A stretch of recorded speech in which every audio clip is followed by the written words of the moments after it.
tardes a todos. A nombre del Ministerio de Educación les damos la bienvenida a este ciclo de webinars. Hoy día tenemos la última sesión de este ciclo de webinars que hemos abordado, donde hemos abordado estrategias prácticas para fortalecer la publicación científica en las universidades, con enfoque en la toma de decisiones editoriales, el uso responsable de herramientas de inteligencia artificial, la respuesta a revisiones por pares y el diseño de manuscritos con mayor potencial de aceptación. De hecho, como lo hemos mencionado desde el inicio de este ciclo de webinars hace 4 semanas, desde el Ministerio de Educación seguimos apostando por una educación universitaria de excelencia y este espacio busca convertirse en un canal para cumplir o tratar de cumplir con ese objetivo, promoviendo capacidades para una producción científica de mayor calidad e impacto. Mi nombre es Fernando Aguilar y soy especialista de comunicaciones de la Dirección General de Educación Superior Universitaria del Ministerio de Educación. Y el día de hoy tenemos la última sesión y la hemos titulado ¿Cómo diseñar un artículo publicable desde el día 1? Estructura, enfoque y errores críticos. Y nuevamente nos acompaña Joffel Pacheco, a quien agradecemos también. Y empezaremos presentándolo. Él es médico veterinario de formación por la Universidad Nacional Mayor de San Marcos. Cuenta con una maestría en gestión de información y el conocimiento por la Universidad Paul Valéry Montpellier 3 en Francia y es candidato a doctor en Ciencias de la Información por la Universidad Complutense de Madrid en España. Él es calificado por el CONCITEC en el nivel distinguido en el registro RENACIT. Sus líneas de investigación incluyen alfabetización informacional, búsqueda de información, evaluación de producción científica, acceso abierto, ciencia abierta, repositorios, cienciometría, altmetría y visibilidad académica. Ha publicado 85 artículos científicos en revistas indizadas, 2 capítulos del libro y ha presentado ponencias en 86 conferencias internacionales. Él es responsable de indizar 6 de las 14 revistas peruanas en Scopus, 7 de las 16 revistas en ESI Web of Science y 4 en Inbase. Trabaja en la Universidad Científica del Sur como investigador y como especialista en investigación para la atención de universidades públicas en el Ministerio de Educación. Ahora, sin más, muchísimas gracias, Yosmel. También las personas que están conectándose con nosotros. El día de hoy solo salimos por Peroeduca. Ya tienen ahí el registro de asistencia para las personas que quieran tener una constancia de participación. Y también vamos a estar subiendo el PPT de la semana pasada y el PPT de hoy. Espero que Yosmel lo facilite a más tardar mañana en la mañana para que puedan tener ya los cuatro PPTs. Pero ahora nada, sin más, muchísimas gracias, Yosmel, y bienvenido. ¿Qué tal? Buenas noches. Bueno, Fernando, muchas gracias por la presentación. Vamos a comenzar la jornada de hoy. Un minutito, voy a compartir la pantalla y comenzamos. Hoy día vamos a tratar varios aspectos con respecto a cómo diseñar un artículo publicable desde el primer paso, desde el primer día. ¿Se llega a ver la pantalla? Sí, perfecto. Bueno, vamos a pasar desde lo más básico, que es la estructura, el enfoque, y voy a recalcar con respecto al tema de los errores que debemos evitar, que me parece que es lo que hay que concentrarnos más, porque al final el tema de cómo se hace un artículo, qué cosa colocar en el artículo, muchas veces, voy a decir, me he equivocado, no es artículo, manuscrito. Muchas veces depende de la revista, depende de la temática, depende del enfoque, entre otros aspectos. Algo que sí es general es que con respecto al iniciar una investigación, cuando uno está empezando el proceso de investigación, comienzas con una idea. Pero no por tener la idea ya eres dueño de la idea, ¿no? Cualquiera puede publicar la misma idea, ¿no? Entonces hay que acelerar ese proceso. Luego viene la investigación y lamentablemente también en la investigación también puede morir en el proceso, ¿no? No se completan los productos, vamos a decir, o la investigación no concluye en una publicación propiamente dicha. Luego viene la escritura y también en ese proceso de escritura también nos pasa que a veces hay no ponderables, ¿no? Que ocurren y que lamentablemente en esos aspectos a veces mueren los artículos o quedan, como le llaman, bellas durmientes, ¿no? Y después de la publicación, repetimos ese ciclo. Es algo que yo menciono incluso que uno trabaja para el siguiente año. No trabajas para este año, ¿no? No trabajas directamente para el año corriente, sino para los siguientes años que estás trabajando en la universidad, ¿no? Siguiente, vamos a ver. Luego, esta cadena de valor que ya lo he presentado varias veces, pero que ahora nos vamos a concentrar solamente en el punto 3, que es la redacción del manuscrito. Ojo con esto, si se dan cuenta, todo el ciclo de la investigación es bastante largo. Algunas partes del ciclo de la investigación son netamente administrativos. Es por eso que en un grupo de investigación, en un conjunto de personas que hacemos investigación, no todos deben ser investigadores, ¿no? Eso es una gran mentira cuando me dicen, lo que pasa es que esta persona no puede participar porque no es investigador. Y yo, qué raro, yo he empezado a hacer investigación desde alumno, ayudando a proyectos de investigación, ayudando al docente a sacar muestra, ayudando a redactar, y ahí es donde uno aprende realmente. Es por eso que la universidad tiene como función dar el servicio educativo al pregrado, ¿no? El posgrado es autofinanciado. Entonces, y nosotros enseñamos a los alumnos, enseñamos el método científico, ¿sí? Eh, ¿Qué más? Bueno, yo la semana pasada ya hablé sobre antecedentes, bueno, las semanas antepasadas, las semanas pasadas he hablado sobre la revisión de antecedentes, un poco de lo que es la búsqueda de información, también he hablado sobre el tema de el proyecto, algunas partes, he dado algunas pinceladas. Hoy día voy a concentrarme netamente en la redacción. La semana pasada hablamos sobre la respuesta a los revisores. Si se dan cuenta, está solamente en una sección intermedia. Hacer investigación no es un proceso fácil. Y reitero, cuando alguien publique un artículo en un mes, sospechen, ¿no? Sospechen porque si se dan cuenta, aquí yo estoy colocando, siendo positivos, 8 meses. Y lo más probable es que un artículo salga entre 8, 10 meses o un poco más. Bueno, vayamos a lo que hemos venido, vamos a decir, a escuchar, ¿no? Sobre el proceso de investigación científica. Eh, entonces, con respecto al proceso de investigación, primero está la idea, como he mencionado, y en el proceso de la idea uno pues hace esta lluvia de ideas. Ahora existen muchas herramientas, ¿no? Liner, incluso Cloud con Skill, no Cloud solo, ChatGPT, que te puedan dar algunas ideas. Pero como repito, tener la idea no es prácticamente nada, es solamente el primer paso. Luego viene la revisión de antecedentes, que es algo a lo que yo me dedico muchos años, a la búsqueda de información. Es por eso que incluso muchas de mis conferencias están sesgadas hacia esa sección. ¿Por qué? Porque nunca, durante toda la carrera de medicina veterinaria, porque soy médico veterinario, nunca ninguno de mis profesores ha publicado artículos que le llaman de temáticas refritas. ¿Eso qué quiere decir? Ninguno de mis profesores ha publicado cosas que ya están publicadas. Ninguno de mis profesores ha publicado cosas que ya se publicaron antes. Simple es, lo que a mí me enseñaron era a llenar el vacío que existe. Así sea un pasito, así sea un pequeño avance. ¿Por qué? Porque si tú juntas, por ejemplo, 10 tesistas y cada uno de esos 10 tesistas de pregrado están cubriendo una parte una sección de avance al conocimiento de algo, de lo que sea, camellos sudamericanos, ovejas o sobre procesos en ingeniería en general, esto va a hacer que realmente avancemos en investigación, ¿no?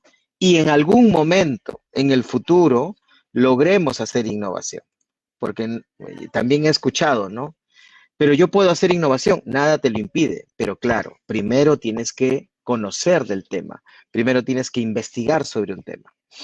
Luego, una adecuada búsqueda de información realmente garantiza una adecuada investigación. ¿Por qué? Porque tú puedes querer, no sé, investigar sobre el uso del orégano en cólicos, en diferentes especies. Pero luego tú ya empiezas a hacer la investigación sin hacer la búsqueda y te das cuenta que, no estoy hablando de tesis, en artículos científicos, en artículos revisados por pares, eso ya se demostró o ya está demostrado que es un bacteriostático, por decir. Entonces, ¿de qué vale de que hagas una investigación sobre ello? Habría que averiguar cuál es el vacío o como le llaman algunos gaps en inglés. No me gustan los anglicismos, pero parece que algunos entienden mejor así. Estas brechas de información, hay que detectar cuál es la brecha de conocimiento o de información que existe sobre la temática, ¿no? Cualquier investigación debe partir de una revisión exhaustiva de la literatura, cualquiera, todas. ¿Por qué? Porque no vas a hacer una investigación simplemente repitiendo, ¿no? No basta. Sino la repetición de información, la repetición de lo que ya está publicado, ¿qué es? Divulgación. Y eso no es investigación. Entonces, hay algunas partes que se necesitan cumplir para poder tener una revisión exhaustiva. Primero, tener un equipo. No puedes trabajar solo. Ya trabajar solo es de la época de Einstein, de la época de hace 40, 50 años, donde la gente ocultaba información. En la actualidad se hace todo lo contrario. La colaboración hace que publiques más rápido, que corrijas los errores más rápido, que hagas la investigación más rápido. Luego tienes que tener método de búsqueda de información o la búsqueda de evidencias. Y eso se cumple muy bien, por ejemplo, en medicina, en revisiones sistemáticas, donde sí hay un método establecido, ¿no? Y donde tú tienes que cubrir ciertas bases de datos para revisiones sistemáticas, que es otra cosa la revisión de literatura, o es otra cosa la revisión de alcance, y es otra cosa las revisiones propiamente dichas, ¿no? Y fíjense, esto lo saqué de una conferencia del 2018 en Reino Unido. En esa conferencia hablaban de la experiencia del bibliotecario, y es algo que yo, por ejemplo, desde que empecé a estudiar sobre este tema, allá en Cuba, en el 2006, cuando tuve la suerte de viajar para hacer mi tesis, me reuní con múltiples bibliotecarios y aprendí de ellos cómo se busca información, cómo se organiza información. Y estoy hablando de un lugar donde en esa época el Internet no era fluido como lo que tenemos nosotros ahora. La experiencia del bibliotecario hace la diferencia entre una revisión mediocre y una buena y de una excelente. Pero esto es en el mundo desarrollado. Nosotros, en los países en vías de desarrollo, tenemos que agregar un nuevo óvalo, voy a decir, no un círculo, acceso a información, donde en todo el mundo el acceso a información ya es algo obvio, evidente, como el agua, la luz o el Internet. Nosotros todavía escaseamos o tenemos una escasez con respecto a este tema. No todos tienen acceso a información y por tanto, lamentablemente, algunos creen que pueden hacer investigación utilizando Google Scholar, ¿no? Donde sabemos que Google Scholar hay algo que se llama la burbuja de Google, que está ampliamente documentada, creo que desde el 2016 o 14 hasta la tesis de Whitshore, un amigo de Reino Unido, del 2019, que hizo su tesis doctoral sobre cómo desarrollar una búsqueda eficiente y habló mucho sobre la burbuja de Google. Ahora, no hay que centrarnos en cantidad, y eso es algo que, por ejemplo, les digo a mis alumnos. Buscan información y encuentran 2000 artículos y piensan que se van a leer los 2000 artículos. O peor, usan inteligencia artificial y piensan que esas referencias son reales. Es posible buscar información utilizando ChatGPT Cloud, pero hay que agregarle ciertas cosas, ¿no? No es lo mismo una persona con 20 años de experiencia buscando información que alguien que recién ha egresado a la universidad. Igual son las inteligencias artificiales o las herramientas que usan inteligencia artificial. Tú le puedes agregar skills o habilidades, ¿no? Que es la traducción de skills, y a partir de eso tener búsquedas eficientes. O ahora agregarle conectores o MCPs, las cuales se conectan a bases de datos de información real, de manera de que se pueda cruzar. O habilidades cruzadas, donde tienen un protocolo de enfrentar la bibliografía de manera de que se puedan corregir. Todas esas cosas son eh, ya son metodologías que uno debe aplicar. Yo estoy tratando de hacer un híbrido de todo lo que he hablado anteriormente con lo que normalmente se hace, ¿no? La redacción propiamente dicha con, por ejemplo, el uso de algunas aplicaciones que corrigen la gramática. Luego, como he mencionado, en el caso de búsqueda de información, no es solamente colocar palabras clave de manera aleatoria, ¿no? Hay que tener cierta estructura. Por ejemplo, cuando dicto clase en cómo desarrollar revisiones sistemáticas en áreas de salud, eh, siempre les digo a los chicos, primero empecemos con PubMed, que es una base de datos gratuita, y luego vamos a las bases de datos que la universidad suscribe. Scopus, Symebase, Web of Science, SciInfo, entre otras. Una vez que tengas toda la información, empieza la síntesis de información. Ahora, existen estas bases de datos que son especializadas, que yo también he hablado, ¿no? Con respecto al tema de búsqueda de información, ¿no? Por ejemplo, en medicina estaría Science Direct, Taylor and Francis, Wiley, Sage y Springer, que son multidisciplinares e incluyen medicina, o Carger, que es netamente de medicina. Emerald, para gestión, para, para temas relacionados a bibliotecología, ciencias de la información, educación. Pero las 5 grandes, las bases de datos, tienen información para todos. O sea, uno lo que tiene que hacer es buscar la información. Ojo, buscar información es gratuito. Obviamente el acceso al texto completo es lo que cuesta. Una recomendación, y es la primera, hay que buscar información en inglés. ¿Por qué? Porque solo el 1% de todo lo que está publicado está en español. Esta diapositiva yo la vengo cambiando desde que Scopus tiene 80 millones, o tenía 80 millones. No he actualizado, ojo, creo que ahorita hay 106 o 108, pero la proporción del idioma de publicación sigue siendo la misma. Ahora, el gran sueño de todas las universidades es el impacto, ¿no? Quiero publicar algo, pero que tenga impacto. Pero claro, si no desarrollas una buena búsqueda de información y publicas lo que siempre se publica, factores asociados a, no esperes tener impacto porque hay muchos artículos relacionados a la misma temática. O efecto de o peor, ¿no? A ver, vamos a ver, algo que puedo hablar ahorita. Efecto de la ivermectina sobre el COVID. Y eso ya nadie publica, ¿no? Evidentemente nadie te va a citar. Pero no solo existe el impacto bibliométrico, existe el impacto socioeconómico, que ojalá muchas universidades evalúen este tema, el impacto mediático, que eso ya se puede evaluar fácilmente con redes sociales, y el amplio y soñado, y que hasta ahorita nadie ha logrado en el Perú, ojo, impacto social. Pero eso creo que es motivo de otra conversación. Igual quería traerlo a cotación porque cuando uno hace investigación, muchas veces tratan de convencerte de que hagas investigación con impacto, pero si es la primera vez que haces un artículo o publicas algo, es casi, casi imposible que en ese primer artículo, casi, casi imposible, casi he dicho, o poco probable, voy a decir, que realmente la gente te lea, a menos que sea un tema, y ahí viene la estrategia.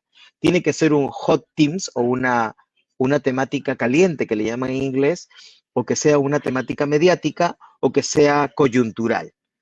Ojo, para la universidad pública y en general la universidad, según SUNEDU, y yo estoy de acuerdo con ello, debe resolver problemas locales, regionales y del país.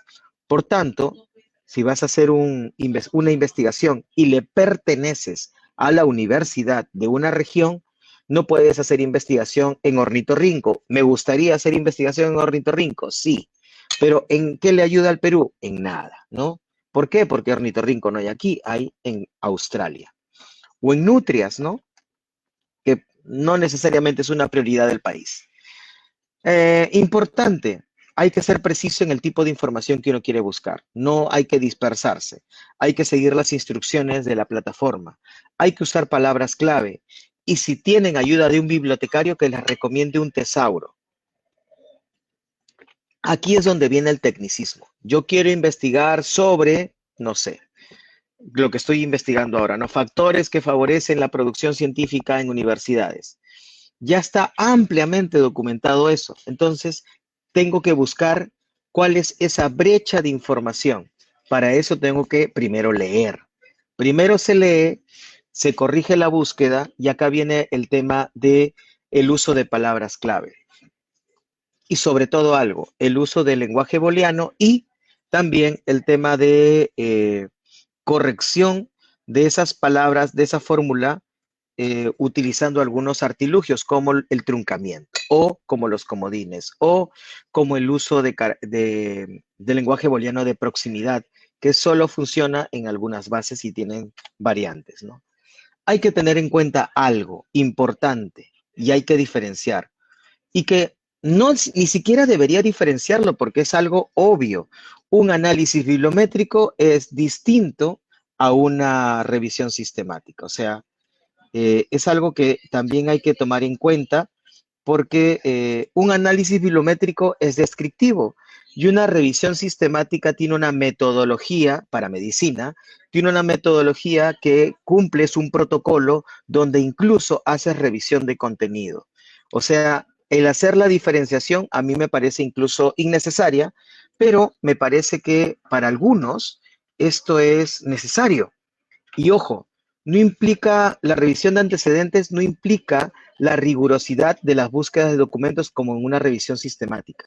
En una revisión sistemática yo acoto una temática y pongo un montón de filtros. Y en el análisis bibliométrico yo no reviso bibliografía, yo describo lo que hay, ¿no? Eso es importante también que me gustaría aclarar.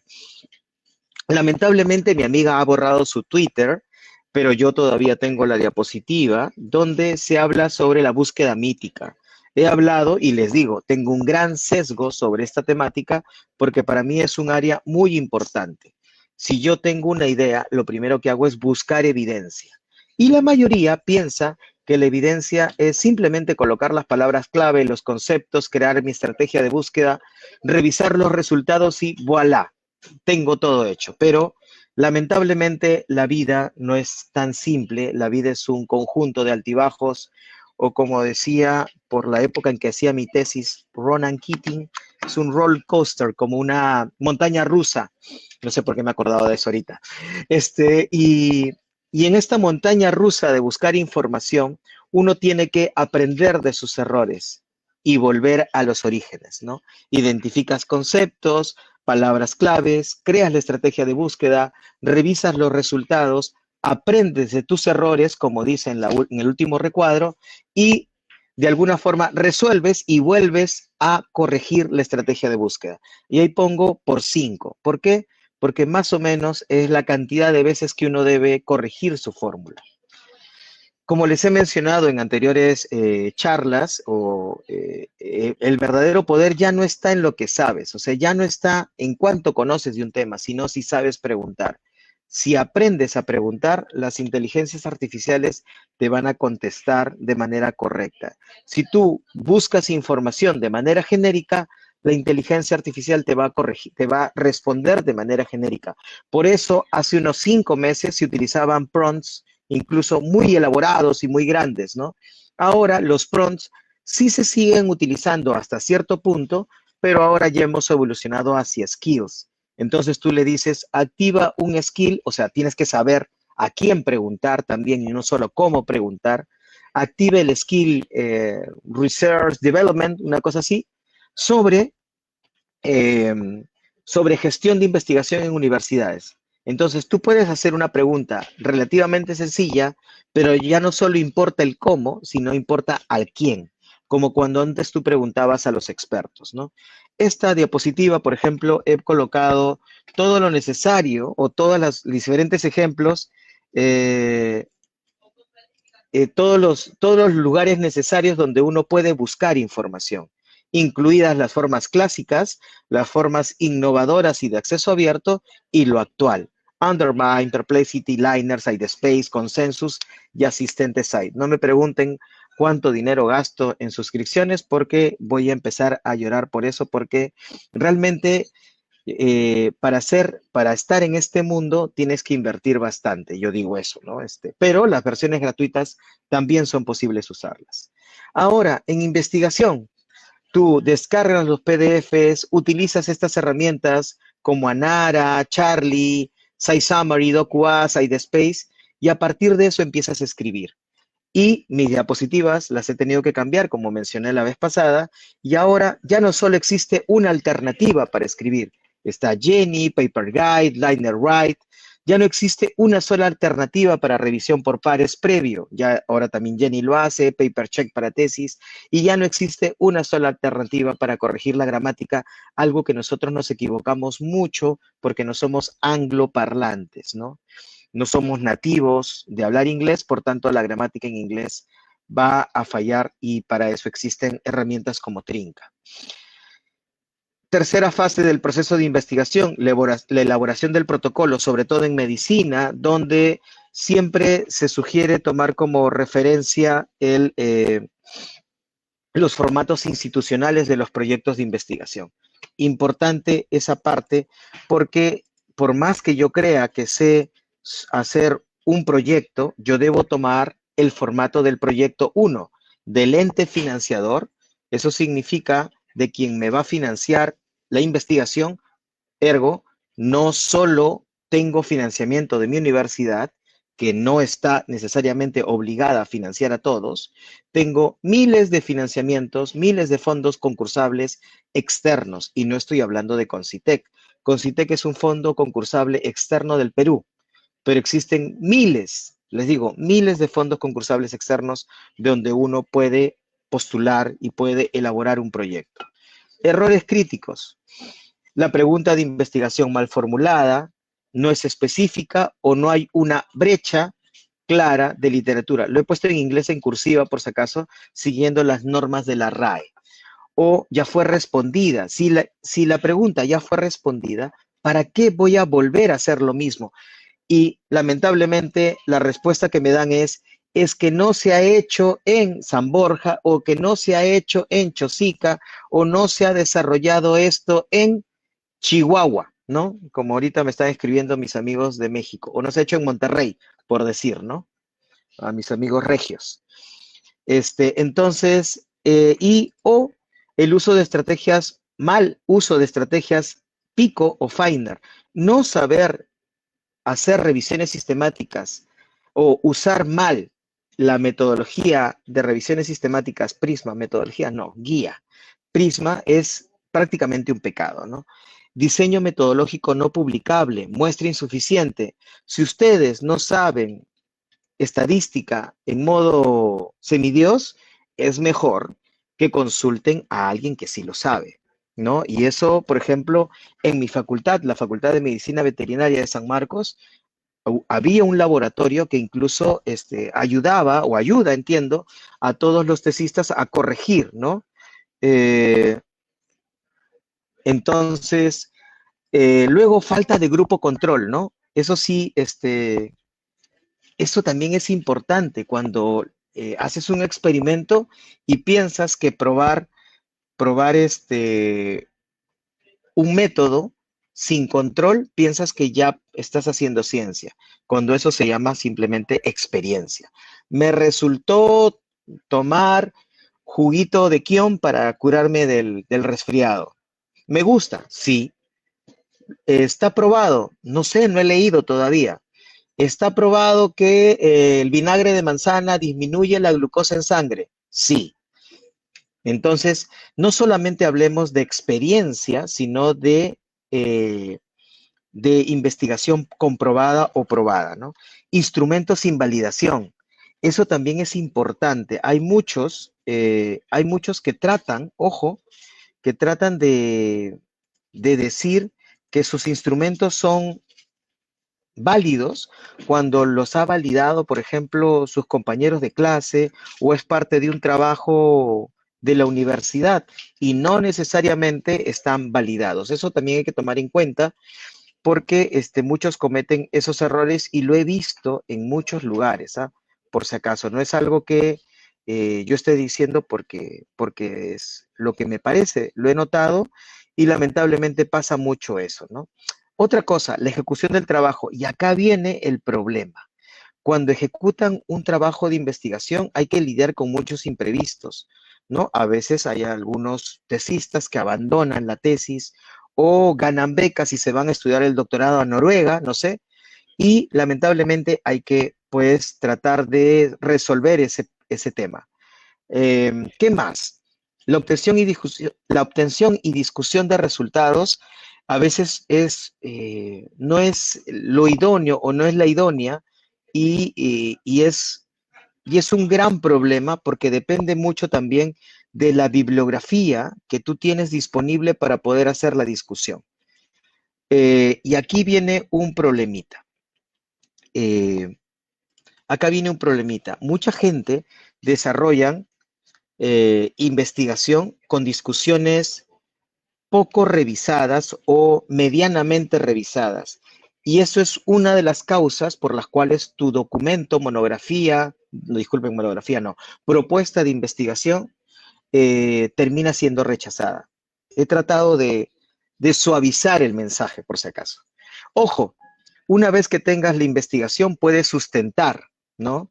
Y esa tesis sustentada, y recién después de la tesis podrías publicar el artículo. Particularmente, y es una cosa más de, de priorización, las tesis sí pueden transformarse en artículo, pero muchas universidades están saltando la tesis y la tesis sirve, y voy a repetir, sirve para que el alumno aprenda la habilidad de hacer investigación. Yo más bien lo que trato de promover es que se realice la tesis y que producto de la tesis el alumno ya sabe buscar información, sintetizar información, sabe redactar, sabe exponer, sabe defenderse y luego de eso lo sintetizamos y transformamos todo eso en un artículo científico.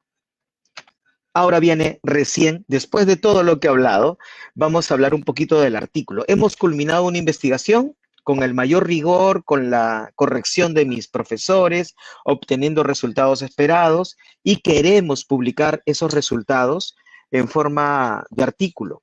Y queremos utilizar el estándar internacional, eh, el IMRID, ¿no? Introducción, metodología, resultados y discusión. Aunque esto depende del tipo de artículo, el tipo de manuscrito y también de lo que está, del tipo de documento que uno quiera publicar, ¿no? De una investigación que está mal diseñada, es por eso que es importante que la tesis siga este proceso de maduración, mal ejecutada, el proyecto de investigación, mal interpretada, la revisión previa a la sustentación, nunca se podrá sacar un buen artículo. Por eso yo digo que todo esto se cocina a fuego lento. Todo esto se cocina a fuego lento. Yo entiendo que en la actualidad el proceso o la inmediatez o esta, esta forma de vivir de la inmediatez ha hecho que la investigación sea tomada como algo sencillo y no es sencillo. Yo siempre menciono, no se aprende a redactar en 2 horas. Esos cursos de 2 horas son mentira, porque no aprendes a redactar a 2 horas. Yo le agradezco ahora sí públicamente al doctor San Martín, que fue mi jefe desde el año 98, que ingresé a San Marcos, porque me enseñó a redactar desde las cartas, cuando se utilizaba papel bulky, ¿no? Cuando se utilizaba la impresora a puntos, donde te equivocabas en la máquina de escribir y tenías que volver a hacer la carta y por tanto cada cosa que colocabas tenía que ser pensada. En la actualidad, tú escribes algo y la puedes corregir, o peor, le dices a la inteligencia artificial que te lo escriba. Estamos perdiendo estas habilidades que debemos cultivar a fuego lento, por si acaso. La estructura de un documento de investigación, eso no le voy a hablar, simplemente lo muestro porque es algo que, reitero, lo van a encontrar en libros y es algo que lo pueden leer en cualquier parte. Yo no voy a repetir algo que ni siquiera debería dictarse, por ejemplo, en posgrado, y solamente se debería mencionar, elabora tu introducción, tus materiales y métodos, cómo los has elaborado, cómo los has hecho, ¿no? Preparación del artículo. Una pequeña parte, por ejemplo, de la tesis, del proyecto de investigación, de los resultados, van a decantarse en el artículo. La sugerencia es selecciona entre todo lo que es la esencia del trabajo, tu principal resultado, el objetivo, ¿no? De lo que has hecho. Es mejor un buen artículo que dos artículos débiles. Y sobre todo algo, es importante el hecho de que no se puede promover la publicación salami. Ojo, acá tengo que dar los créditos, está en la parte de abajo, estas diapositivas le he sacado de una presentación de mi amigo Ricardo Arencibia, donde hablaba un poco de todos los artículos. No, no voy a inventar nada, ¿no? El tema de la introducción es algo importante que hay que aclarar. Establece el nicho de investigación y los vacíos de conocimiento. Básicamente, ¿por qué es necesario investigar sobre la pata roja de las hormigas? El estado de la cuestión, la investigación en este campo, en qué estado está, ¿no? Delimitar el propósito del presente estudio fue presentar la estructura del documento y sobre todo, al finalizar, rematar con la justificación, que es lo primero que yo leo, ¿no? ¿Por qué es importante el trabajo? ¿Por qué estoy queriendo investigar sobre este tema, ¿no? Y sobre todo, el objetivo. La revisión de literatura, estado del arte o marco teórico, algunos lo diferencian. Dejémosle a los epistemólogos sobre ello, ¿no? Pero básicamente son las teorías, los métodos, modelos, investigaciones previas relacionadas, dónde se enmarca tu investigación, qué es lo que falta, todo esto que se ha publicado sobre el tema y qué es lo que voy a llenar, ¿no? Todo el contexto necesario para entender el artículo. Y esto es una de las secciones, ojo, esta es una de las secciones que yo más me demoro, porque ahora resulta que con las inteligencias artificiales, yo de lo que me demoraba, no sé, 2, 3 semanas en hacer una búsqueda, por ejemplo, en PubMed, ¿no? Me demoro en hacer la fórmula 2 semanas, en hacer la búsqueda 2, 3 semanas más, mes y medio, 2 meses, vamos a ver. Yo justo ayer probaba con un alumno el uso de herramientas que usan inteligencia que te pueden corregir incluso la búsqueda.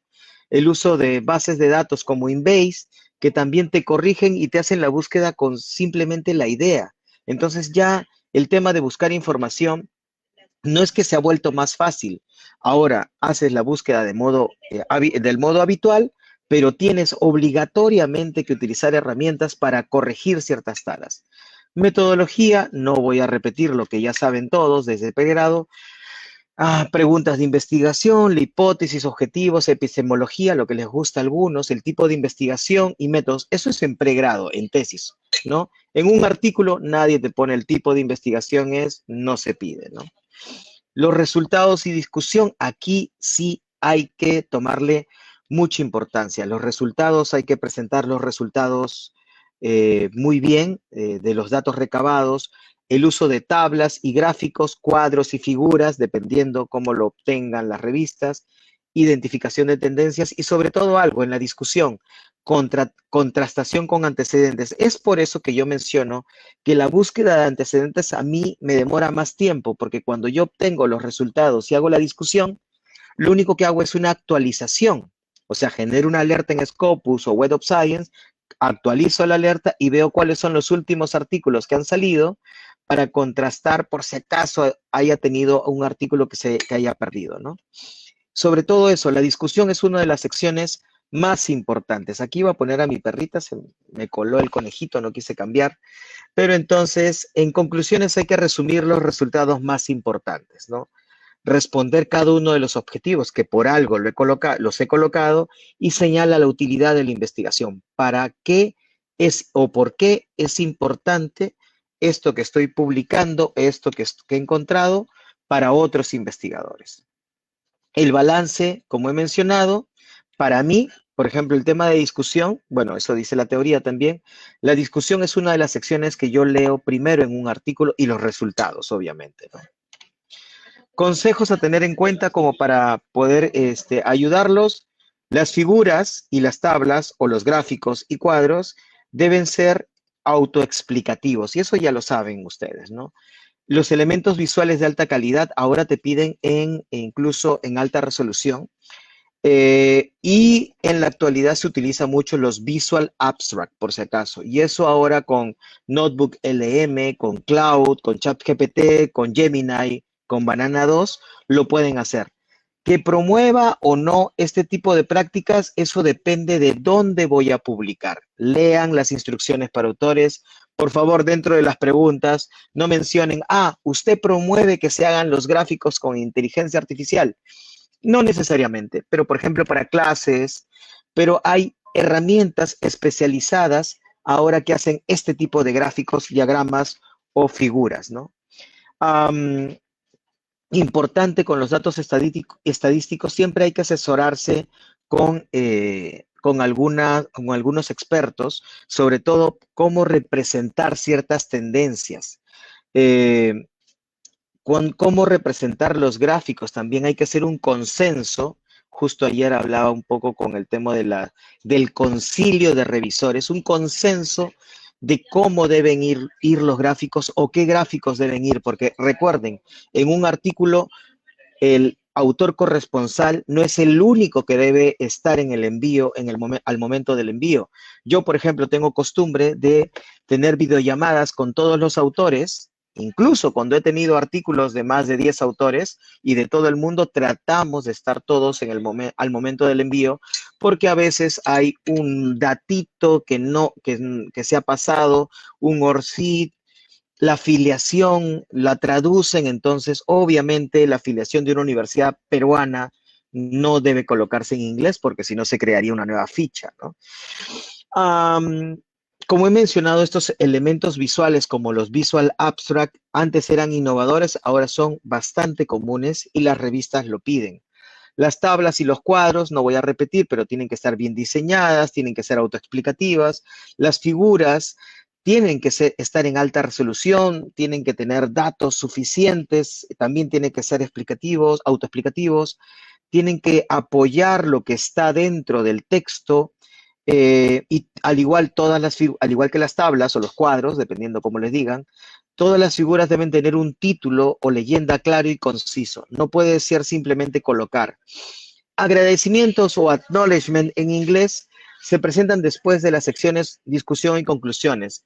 Un consejo, si un autor eh, no ha aportado suficiente al documento, invítenlo a renunciar a su autoría, invítenlo a renunciar a su autoría, pero se le coloca en agradecimientos, ¿no? Esto es importante porque si un autor no ha aportado, no ha respondido a los correos, no ha corregido, no ha autorizado o su trabajo solamente está basado en el análisis estadístico, no es un autor, ¿no?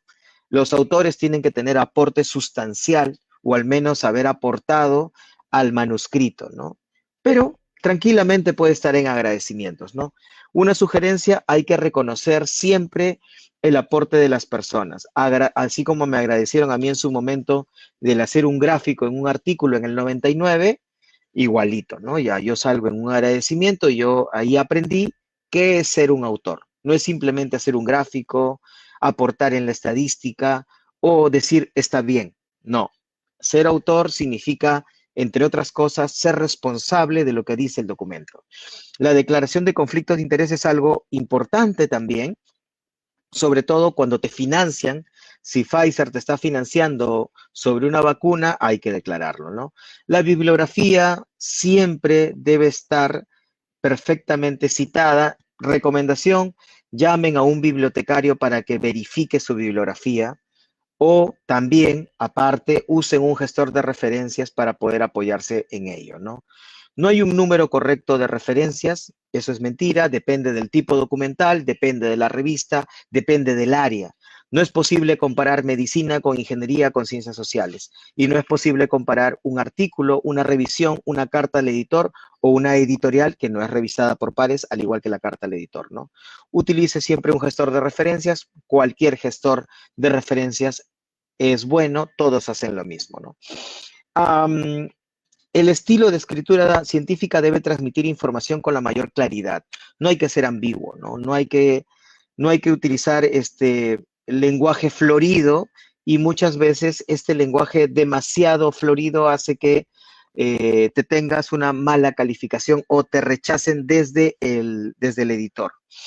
Um, el, algo importante, eh, cuando uno pase la revisión por pares o cuando uno mande su documento a revisión por pares, no piense que el revisor por pares no quiere que su documento se publique. Eso es un tema que yo repito siempre, pero escucho constantemente. Lo que pasa es que no quieren que yo publique el artículo. Imagínense la cantidad de artículos que hay diarios en 40.000 revistas indizadas, porque no voy a hablar de las revistas no indizadas, que son, creo que Ulrich creo que dice que hay como 800.000 revistas, ya ni recuerdo. Cuando ustedes reciban esta revisión por pares, reciban la revisión de la mejor forma. Como les hablé la semana pasada, respondan también de manera alturada. Ahora, las editoriales, en este gran negocio que tienen servicios de edición. Esos servicios de edición incluyen corrección gramatical, que yo creo que ya nadie lo va a utilizar, eh, creación de gráficos, no es necesario, nadie debería, o sea, no creo que alguien acepte este tipo de cosas porque eso no garantiza que el artículo sea aceptado. Los gráficos uno debe hacerlo. Creación de Visual Abstract, a mí me parece muy raro que alguien acepte este tipo de servicios, pero lo coloco porque normalmente las editoriales lo tienen, ¿no? Y si alguien quiere, bien. Incluso te traducen el artículo, eso sí es distinto, pero yo no diría que te traduzcan. Yo diría que un servicio bueno es la corrección gramatical, ¿no? Con consideraciones éticas y apelando a la 1727 de Concitec, la fabricación y falsificación de datos hay que evitarla, el plagio, el uso inapropiado de estadísticas, esto de la cocina, ¿no? La negligencia grave, sobre todo cuando no se siguen protocolos de seguridad adecuados o vamos a decir, se inventan datos. Voy a parar aquí con el tema de publicación usando contactos y voy a recalcar, voy a leer, por si acaso. No es recomendable publicar en una revista si uno de tus coautores es el editor o parte del comité editorial de una revista.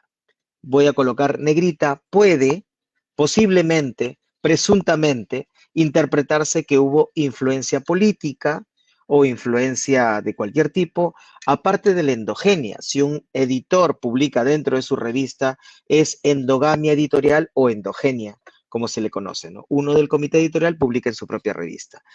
Aquí es donde quiero ponerle énfasis porque yo veo mucho de esto. Invitan a un investigador a ser editor, tiene 2 artículos en su haber, pero es editor ahora, y lo que hace es invitar a sus colegas a que publiquen en la revista, porque la revista es cuartil 2. ¿Qué es lo que gana la revista? Convencer de que se pague el APC. Ojo, no es obligatorio pagar APC porque es importante publicar, pero si publicas en revistas de acceso abierto, ahí sí tienes que pagar. Si publicas en revistas híbridas, no es obligatorio pagar. Doble filiación. Si tú eres tiempo completo de dedicación exclusiva en una universidad, no puedes colocar otra filiación, a menos que la universidad te lo permita, ¿no? Ay, pero yo soy tiempo parcial en la universidad X. Ok, tu tiempo parcial es para docencia, no para investigación. Oye, pero ahí me pagan bono. Error, porque te pagan bono por hacer investigación y tu contrato es docencia. El indicador de liderazgo es muy importante y, por ejemplo, en el ranking de Simago, eh, lo que hacen es penalizar si tienes doble, triple o 4 filiaciones. Contribución de autores, importante recalcar en este aspecto, es la capacidad de defender públicamente los resultados, o mejor dicho, es la capacidad de ser responsable de lo que se dice en el documento. Yo siempre pongo de este ejemplo con respecto a la autoría. Hay mucha gente que se toma en serio el orden. Yo particularmente, eh, siempre coloco a los tesistas primeros porque ellos van a postular a becas, yo ya gané becas y entonces en este artículo del 2021 han colocado que el orden de la autoría, de la primera autoría va a estar determinado por quién gana más torneos en Super Smash Bros. El envío de la revista, ya les he dicho que es un arte, la revisión editorial es más o menos un mes y la revisión por pares son unos 3 meses. Y voilà, es lo que uno tiene que hacer, todo eso que he mencionado para que tu publicación sea aceptada. Ahora, ¿qué es lo que pasa con la actualidad? Ahora tenemos múltiples herramientas, lo he hablado constantemente sobre el uso de herramientas que usan inteligencia artificial que ahora aceleran el proceso. Acá hay algunas, Manus, que justo hoy día se gastaron mis créditos, Liner Scholar y SideSpace Agente. Hay un montón de herramientas que sirven. Yo utilizo mucho SideSpace, Side, Undermine y Perplexity y Liner, todos los de la derecha. De la izquierda, Anara, Charlie, Paper Guide y sobre todo ahora he combinado todas las herramientas para poder desarrollar, vamos a decir, acelerar el proceso de escritura, más no de investigación necesariamente, y utilizo todas estas, ¿no?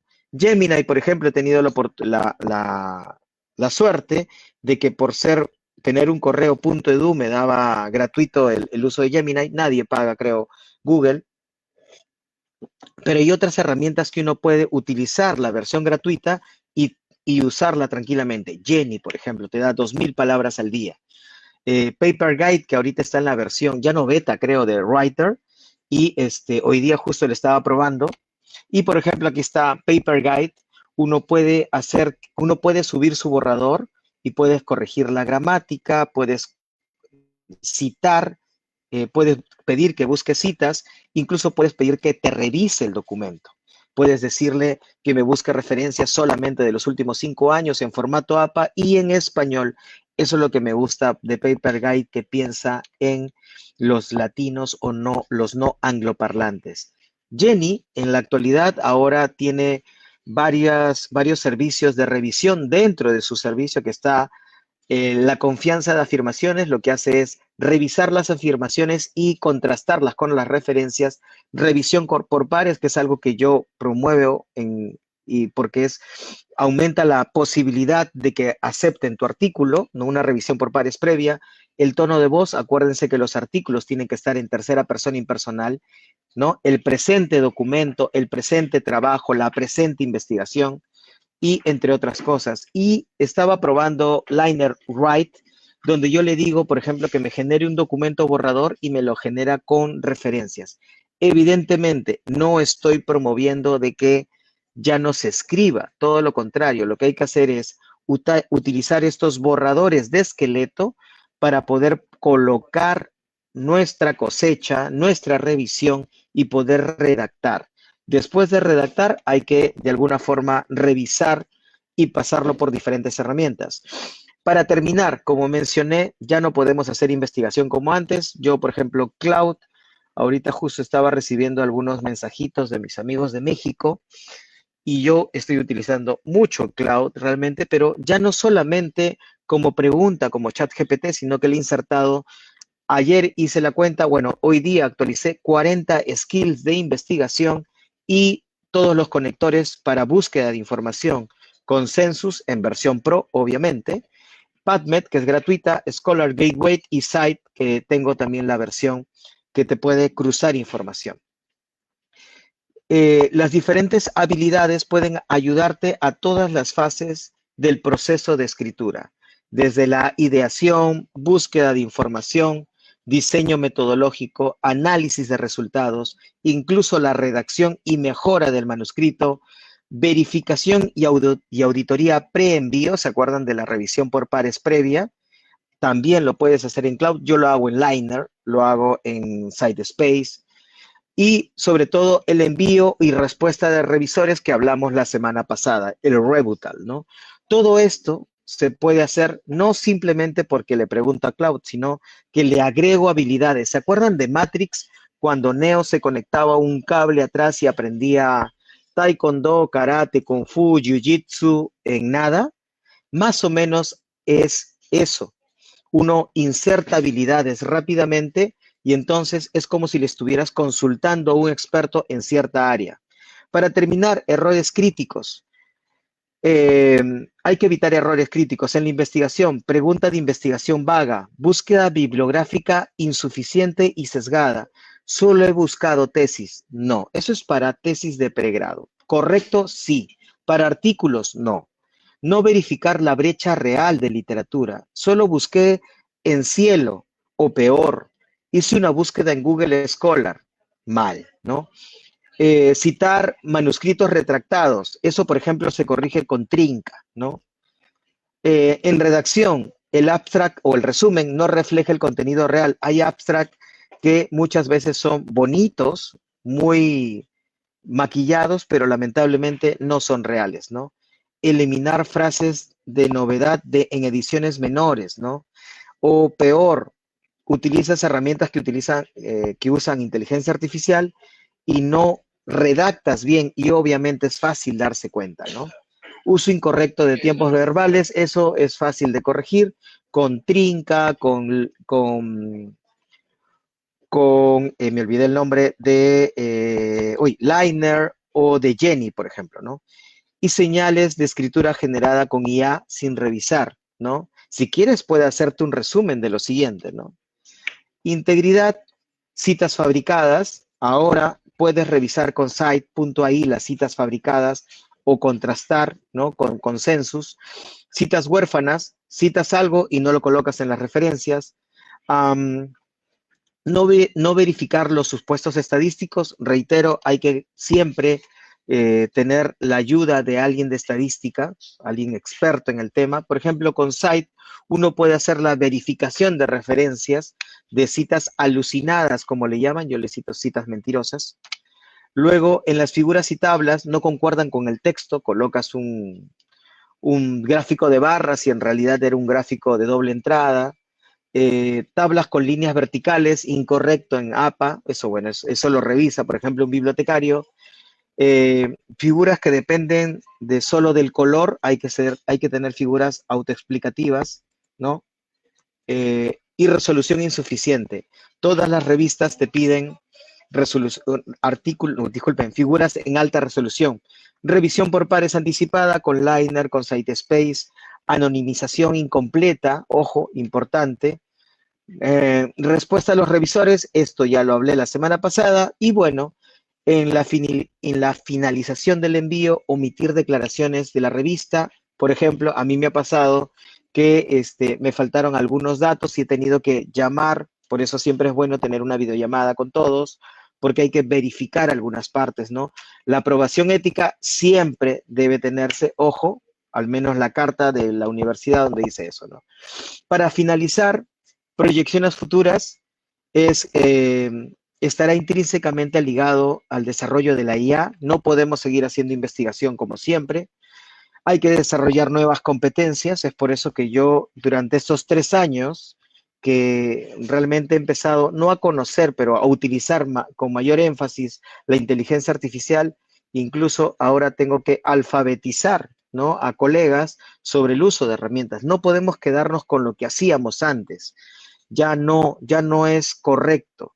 Alfabetización digital y el pensamiento crítico van a ser los más importantes, porque no basta solo con copiar y pegar, sino analizar profundamente si lo que se está diciendo es cierto o está sustentado en la bibliografía que está publicada en revistas indizadas. Listo, muchísimas gracias y esto sería todo por mi parte. Muchas gracias al Ministerio de Educación por la oportunidad y quedo atento a las preguntas si es que las hubiera. Muchísimas gracias, Yosmel. De hecho, ya el tiempo nos gana, pero igual me parece que puedo igual tomarme un minutito para hacerte una pregunta acá, justo darnos consulta. Ella hace una pequeña introducción, que quizás su pregunta sea un poco básica y quisiera saber sobre cómo diferenciar o cómo no confundir el problema de investigación y la justificación. Uy, estás hablando más que todo de temas básicos, ¿no? El problema de investigación es lo que quieres resolver y la justificación es cómo lo quieres resolver. Básicamente es el qué y el cómo, ¿no? Pero, ojo, algo también que quiero aclarar, no hay pregunta mala. acuérdense, y algo que me enseñaron a mí desde chiquito es que si no preguntas te quedas con la duda y si te quedas con la duda, lamentablemente no aprendes, ¿no? Entonces, esa introducción que hizo la señorita, yo creo que no debería ni siquiera decirse, simplemente hay que preguntar porque para eso estamos nosotros en realidad, para poder apoyarlos, e incluso uno como docente debería responder. Igual acá también Eric me pregunta si puede tomar todas las instrucciones que el sitio de búsqueda sugiere, meterlo a una IA y decir que con base en esos consejos de búsqueda genere un query avanzado. ¿Se podría hacer eso? Lo he probado, pero lamentablemente los help, Eric, debe ser de la Universidad Panamericana, supuestamente. Bueno, entonces, yo he probado utilizar el help, que es un HTML plano, pero no solamente en el help está toda la información. Porque incluso tiene hipervínculos. Acuérdense que los HTMLs tienen hipervínculos y no todas las instrucciones están en plano. Yo les diría que lo que deben hacer es leer las instrucciones y tratar de elaborar de acuerdo a las recomendaciones, pero no todo está en las instrucciones. Por ejemplo, en Web of Science hay una buena cantidad de información sobre cómo se utiliza el buscador, pero no todo está ahí, ¿no? Porque incluso tienes que vincular y entrar a otras páginas y eso la inteligencia artificial no lo va a hacer, o al menos no he logrado que lo haga, pero puede ayudarte, ¿no? Puede ayudarte. Muchísimas gracias, Josmel. Igual a todas las personas que escriben sobre las presentaciones pasadas, bueno, la semana pasada la vamos a estar subiendo el día de mañana. Igual espero que la presentación de hoy también pueda subirla al día de mañana. Igual mantengan ese drive que tienen ahí en la caja de comentarios de Facebook Pero Educa. Ingresen mañana, espero después de almuerzo ya tener las 4 presentaciones subidas. Y nada, muchísimas gracias a todas las personas que se han conectado con nosotros a lo largo de estas 4 sesiones. Igual, Josmel, quiero regalarte un minuto para que puedas despedirte y dar algunas últimas recomendaciones a todas las personas que han estado con nosotros a lo largo de estas 4 sesiones. Listo, muchas gracias, Fernando.